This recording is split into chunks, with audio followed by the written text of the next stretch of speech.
you are all by now familiar with the brutality and the dastardly manner in which 26 innocent lives were prematurely terminated at Pahalgam on the 22nd of April. When you combine those horrific scenes and the pain of the families that the nation witnessed with numerous other recent terrorist strikes on our armed forces and defenseless civilians, we knew that the time had arrived to make yet another compelling statement of our resolve as a nation. Operation Sindoor was conceptualized with a clear military aim to punish the perpetrators and planners of terror and to destroy their terror infrastructure. What I do not state here, of course, is the often stated determination of India and its intolerance to terror. It set into motion a very diligent and microscopic scarring of the terror landscape across the borders and the identification of terror camps and training sites. The locations that emerged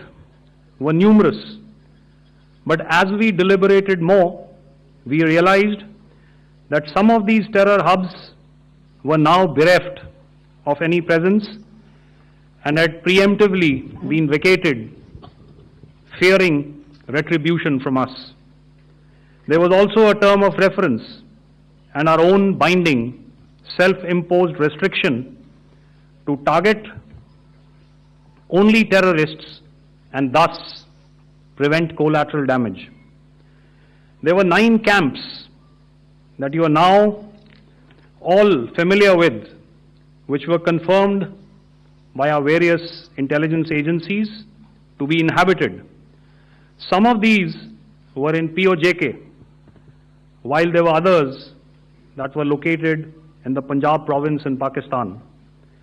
Nefarious places such as Muridke, the hub center of the Lashkar-e-Taiba, has over the years bred infamous characters such as Ajmal Kasab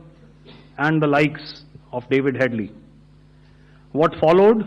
was a careful scrutiny of each of these sinister locations, their layout,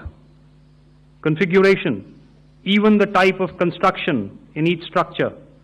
and the terrain obtained around these. This was with an obvious intent to deduce and identify the exact vector that was required for their neutralization, as also the eyes in the sky that we would send up to ensure that we brought back evidence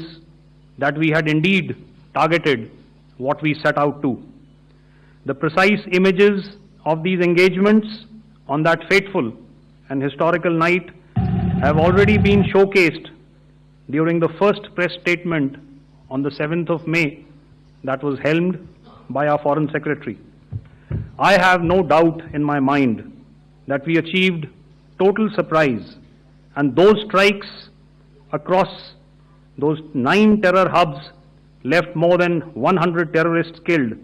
including high-value targets such as Yusuf Azhar, Abdul Malik Rauf, and Mudassir Ahmed that were involved in the hijack of IC-814 and the Pulwama blast. The line of control was also violated soon after by Pakistan, and the erratic and rattled response of our enemy was apparent from the number of civilians, inhabited villages, and religious sites such as Gurudwaras that were unfortunately hit by them, leading to a sad loss of lives. The Indian Air Force played a major part in these strikes by engaging some of these camps, and the Indian Navy provided wherewithal